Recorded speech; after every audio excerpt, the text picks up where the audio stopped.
সংবাদ সম্মেলন করে ৪৮তম প্রতিষ্ঠা বার্ষিকীর যে কর্মসূচি ঘোষণা করলো বিএনপি। প্রতিষ্ঠার ৪ দশক পেরিয়ে গৌরবময় ৪৮তম বর্ষে পদার্পণ করতে যাচ্ছে বাংলাদেশ জাতীয়তাবাদী দল বিএনপি। আগামী ১ সেপ্টেম্বর দলের এই ঐতিহাসিক প্রতিষ্ঠা বার্ষিকী যথাযথ মর্যাদায় উদযাপনের জন্য দেশব্যাপী ৫ দিন ব্যাপী এক বিরাট ও বর্ণাঢ্য কর্মসূচি ঘোষণা করেছে দলটি। আজ বুধবার দুপুরে রাজধানীর নয়াপল্টনে দলের কেন্দ্রীয় কার্যালয়ে এক গুরুত্বপূর্ণ যৌথ সভা শেষে আয়োজিত সংবাদ সম্মেলনে এই কর্মসূচি ঘোষণা করেন বিএনপির ভারপ্রাপ্ত মহাসচিব এবং প্রধানমন্ত্রীর রাজনৈতিক উপদেষ্টা অ্যাডভোকেট রুহুল কবির রিজভী আহমেদ।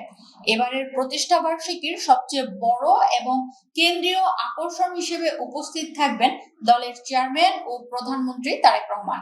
আগামী ১ সেপ্টেম্বর সকালে তিনি নিজেই শেরেবাংলা নগরে দলের প্রতিষ্ঠাতা শহীদ রাষ্ট্রপতি জিয়াউর রহমান এবং সাবেক প্রধানমন্ত্রী দেশনেত্রী বেগম খালেদা জিয়ার মাজারে ফুল দিয়ে শ্রদ্ধা নিবেদন করবেন। সংবাদ সম্মেলনে রুহুল কবির রিজভী জানান, ১ সেপ্টেম্বর থেকে ৫ সেপ্টেম্বর পর্যন্ত সুনির্দিষ্ট ৫ দিনের এই কর্মসূচি বাস্তবায়ন করা হবে। ১ সেপ্টেম্বর সকাল ৬টায় নয়াপল্টনে কেন্দ্রীয় কার্যালয় সহ সারা দেশের দলীয় কার্যালয়গুলোতে জাতীয় ও দলীয় পতাকা উত্তোলন করা হবে। এরপর সকাল ৯টায় প্রধানমন্ত্রী তারেক রহমান ও শীর্ষ নেতৃবৃন্দ শেরেবাংলা নগরে শহীদ জিয়া ও বেগম খালেদা জিয়ার মাজারে পুষ্পস্তবক অর্পণ, ফাতেহা পাঠ এবং বিশেষ মোনাজাতে অংশ নেবেন।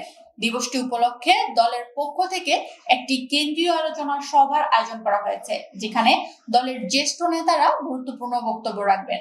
জাতীয় দৈনিক ও অনলাইন সংবাদ মাধ্যমগুলোতে বিশেষ প্রপত্র বা স্মারক সাপ্লিমেন্ট এবং বিশেষ পোস্টার প্রকাশ করা হবে। শুধু রাজনৈতিক কর্মসূচি নয়, এবারের প্রতিষ্ঠা বার্ষিকীকে কেন্দ্র করে পুরো সেপ্টেম্বর মাস জুড়েই পরিবেশ ও জনকল্যাণমূলক বিশেষ কিছু উদ্যোগ হাতে নেওয়া হয়েছে।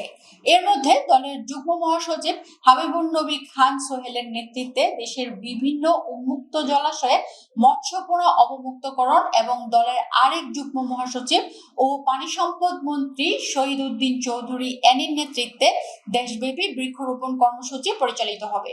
উপযুক্ত সময়ে এসব কর্মসূচি মাঠে বাস্তবায়িত হবে।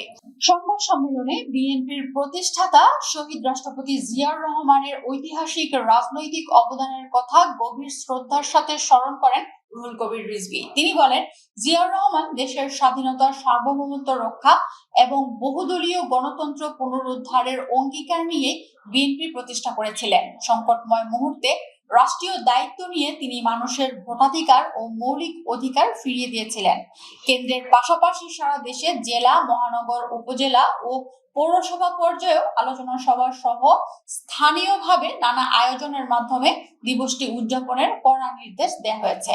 আজকের এই যৌথ সভায় অন্যান্যদের মধ্যে উপস্থিত ছিলেন বিএনপি চেয়ারপারসনের উপদেষ্টা ও ঢাকা দক্ষিণ সিটি কর্পোরেশনের প্রশাসক আব্দুস সালাম, যুগ্ম মহাসচিব খায়রুল কবির খোকন ও আব্দুস সালাম আজাদ সহ অঙ্গ ও সহযোগী সংগঠনের শীর্ষ নেতারা।